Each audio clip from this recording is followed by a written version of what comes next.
There is yet another election on the calendar coming up in just about 4 weeks now. It is the next stage of this special election in Georgia's 13th Congressional District.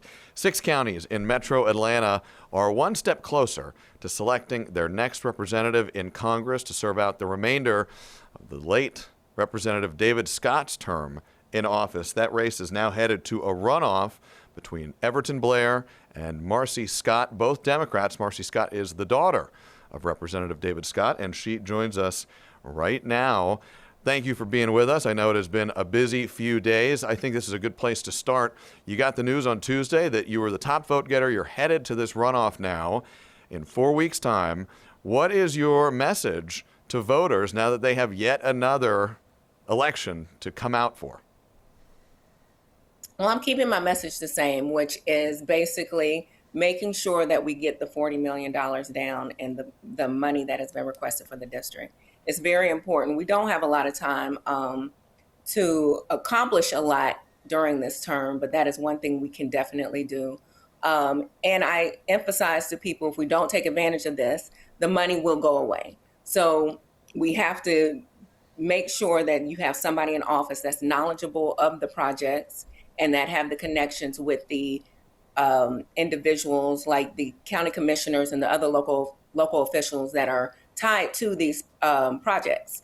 So the projects have already been outlined, and that's why I believe I've gotten so many endorsements and I get so much support from a lot of the elected officials, because they know that the money comes down and it comes down to their districts and to their counties. So that is my main objective and my main priority. I'm not trying to build my own legacy or get there to make a name for myself. It's completely to do what this position and this election was designed to do, which is to complete Congressman Scott's term. And I'm going to do that. And that is my number one priority. And that is what I continue to tell the voters, because it's not we are the 13th district, as you did mention. It consists of 6 counties. So my motto is, we are one. We are one district made of 6 counties, but I'm focusing on each county. And I think that resonated, and it showed in the polls and where my votes came from. So that is what I'm really pushing. And then just to continue with constituent services and continuing, because there is a void now, unfortunately, and I'm very close to the people in the district and the people in the district office, and they've been having a time just emotionally and just getting through this process. But we're continuing to keep boots on the ground, and people continue to call, doing our casework. So I just want to continue that throughout this term. I want to follow up on something you mentioned there. As you put it, once again, you've been consistent throughout all of our interviews about this. Your number one focus has been on securing and shepherding appropriations funding to the district, about $40 million you've pointed to here. And as you pointed out in your answer, though, it takes relationships to shepherd those funds to where they are intended to go. To somebody who might look at your background and see that you've never served an elected office before, somebody might question whether you have the experience and the relationships to make sure that money gets to the district successfully. What would you say to somebody who raises that question? Yeah, they could just look at the people that are supporting me. I have them pushing me almost as much as I'm pushing myself. They're pushing me on their social media. We're sitting down with meetings. I've sat down with these people, these individuals I've known for years. You don't have to be an elected official to have the experience. I have worked in the 13th district since the inception of the 13th district. So we're talking 20 plus years. I've known a lot of these officials for 20 plus years. So there was no type of, I just met them for the first time 3 months ago. No, I've known these individuals for half of my life, honestly. So that was the easy part, basically, is the relationships part. I've known these people, like I said, some of these individuals, honestly, my father has been in politics for over 50 years. Some of the elected officials have served with my father when I was a young child. So that was never a concern. So that just isn't even an issue for me. Let's shift gears here. Another topic that will likely come before whoever wins this race and goes to Congress. It'll be a short term. It's only about 4 months in office until your father, the late Representative David Scott's term, wraps up in January. But this is a busy time and a complicated time in our world and in our country. Whoever wins this race will likely be faced with a choice to vote on a war powers resolution. If you get to Congress, you win this race, and you're faced with a choice to vote to continue or end the war in Iran, how would you cast your vote? I would have to definitely look at how it's positioned. Speaking with our chief of staff, I know how legislation can be designed. So there are things that people sneak into the bills. I can't speak on that definitely right now because not being able to look at the specific bill, I can't give you a yay or nay, and I don't think that would be smart of me to do that at this moment. When we get there and I speak with the chief of staff and really get into the nuts and bolts of the bill, then I'll be able to speak a little more clearly on that.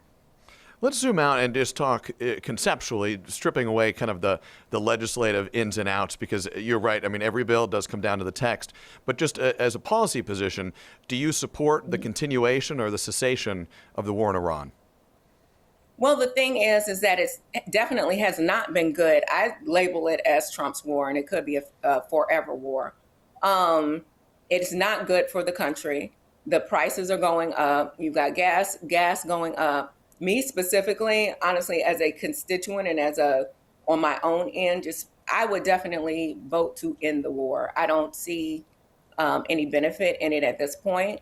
But like I said, as a legislator, I would want to get into the nuts and crannies of it and just make sure that there's nothing also tied to the bill that would be adverse for my constituents. Let's talk about elections here. You've obviously got one more to go. The special election coming up on August 25th, the special election runoff on August 25th. It went from a 5-candidate field in the general special election phase. Now it is a one-on-one race. To voters who are watching out there who are still undecided, why should they support you over your opponent? Yeah, like I said, I think it comes down to the dollars. We only have so many days, honestly. When you discount the district days, there are not a lot of days in DC that you have. Take advantage of getting this money. The money will go away, and this money is for infrastructure work. It's for water infrastructure. It's for school hubs. It's a litany of projects. But you can go to my website, which is marcyescott4ga.com, and you can see specifically through each county what those projects are. But I would say, Republicans, Democrats, everybody in Georgia is going to be able to benefit from this money. And I think it's just a smart, wise decision to make. We've got another year coming up and somebody else will be elected. But let's take advantage of this and let's not let this money go to waste. You point out that somebody else will be occupying this seat for a full 2-year term come next year. The general election candidates in November are not the two special election runoff candidates that we're talking about right now in this summer phase of the race.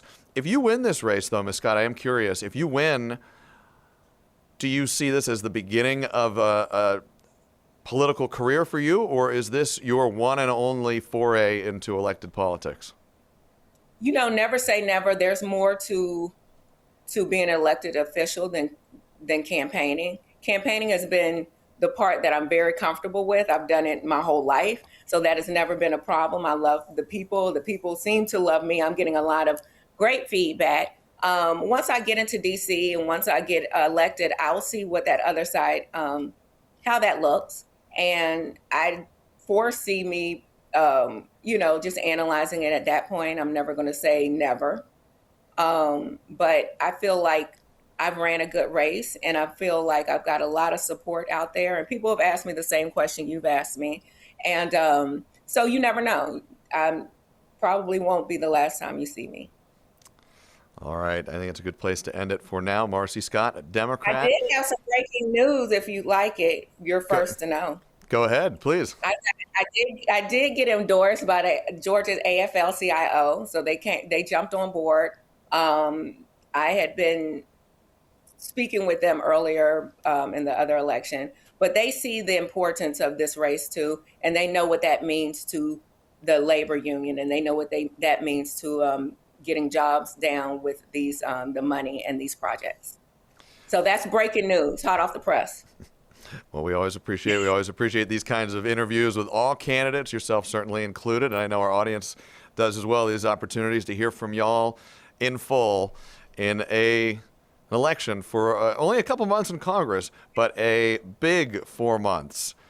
Marcye Scott, Everton Blair, the two Democratic candidates and the two remaining candidates in this special election headed to a runoff. It's August 25th. Marcye Scott, thank you for your time and your perspective. We appreciate it.